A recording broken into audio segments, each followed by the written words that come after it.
475 mètres, on va partir donc dans la ligne d'en face. Des super pilotes cet après-midi. Olivier Raffin, Jean-Yves Vaillant qui est là aussi, Eric Raffin est là, Jean-Michel Bazir, Michel Lenoir, Pierre Lévesque, Jean-Étienne Dubois.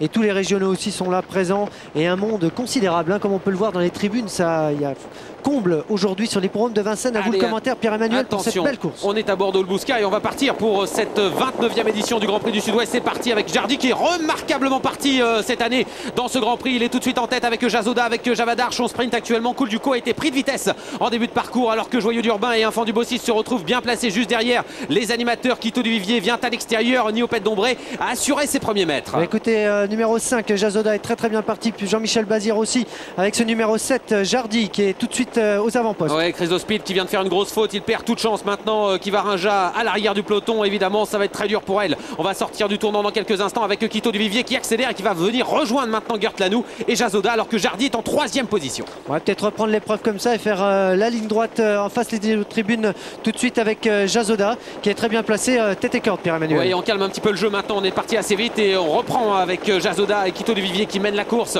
On vient de disqualifier Chrysospide, le numéro 12, et Jardy en profite pour prendre l'avantage. Le vainqueur du Prix de Paris, le deuxième du Prix d'Amérique, Marionneau cette année qui vient en tête avec Jean-Michel Bazir. Niopette d'Ombré, le 5 ans se rapproche à l'extérieur. Jean-Michel Bazir tête et corde tout de suite, un cheval très dur à l'effort avec Jardy et Niopette d'Ombré. Michel Lenoir qui arrive aussi à l'extérieur de la piste avec ce numéro 8. Oui, on ne va pas battre les records aujourd'hui car on a vraiment repris à cet instant avec toujours en tête le long de la corde Jardy, le grand favori. En deuxième position, le 5 ans de Jean Aouldé, Niopette d'Ombré en deuxième ligne. On voit Jazoda avec Quito du Vivier. On est 2 par 2 pour le moment. Cool Duco fait partie de l'arrière du peloton avec Nuage de lait qui ferme pour le moment la marche. Le numéro 2, Joyeux d'Urbain, n'est certainement pas battu. Il est tout de suite 5/6e en 2. Il reste encore 1200 mètres à parcourir avec Jardy qui a l'avantage à son extérieur. Niopette d'Ombré en 3e position. Quito du Vivier qui a eu un parcours magnifique avec Eric Raffin. Attention à ce superbe cheval vainqueur de la clôture du GNT cet hiver. On a également bien placé Jazoda avec Javadarche. Jalba Dupont attend, elle est enfermée par Enfant du Bossis et Cool Duco qui patiente à l'arrière du peloton avec Kivarinja et Nuage de lait. On va certainement avoir quelques efforts maintenant qui vont se prononcer à l'extérieur de la piste. On a le numéro 3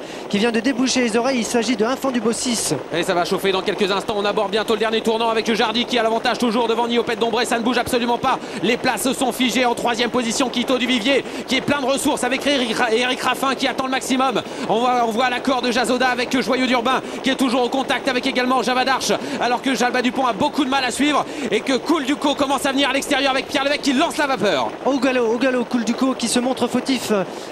Avec Jean-Michel Bazir qui est plein bras. Et il rétrograde complètement bientôt l'entrée de la ligne droite. Il reste 400 mètres et c'est l'accélération maintenant de Jardy. Jardy, le favori qui se détache. Niopette d'Ombré ne peut rien faire. Jazoda tente de suivre le long de la corde avec Quito du Vivier qui est lancé à pleine vitesse à l'extérieur par Eric Raffin. Mais Jardy s'est détaché à 300 mètres du poteau. Jardy qui va s'envoler vers la victoire dans cette 29e édition du Grand Prix du Sud-Ouest. En 2e position, Jazoda à la lutte également avec Nuage de lait. Quito du Vivier qui va essayer de prendre le premier accessite. C'est une cause entendue pour le champion de l'écurie Wildenstein, Jardy, le vainqueur du Prix de Paris qui va faire sien ce 29e Grand Prix du Sud-Ouest et de superbe façon. 2e place pour Quito du Vivier devant Javadarche et Nuage de lait à l'extérieur qui finit bien avec Cool Duco. Victoire de Jardy, 2e place pour Quito du Vivier et 3e place pour le numéro 1 Javadarche. Pas de surprise à l'arrivée de cette course quant à la victoire de Jardy qui s'impose très nettement, lui qui a contrôler sans problème les opérations. Reynolds. Reprenez votre souffle, Pierre-Emmanuel. Quel beau commentaire avec ce numéro 7, Jardy, qui s'impose vraiment très facilement. Jean-Michel n'a pas hésité.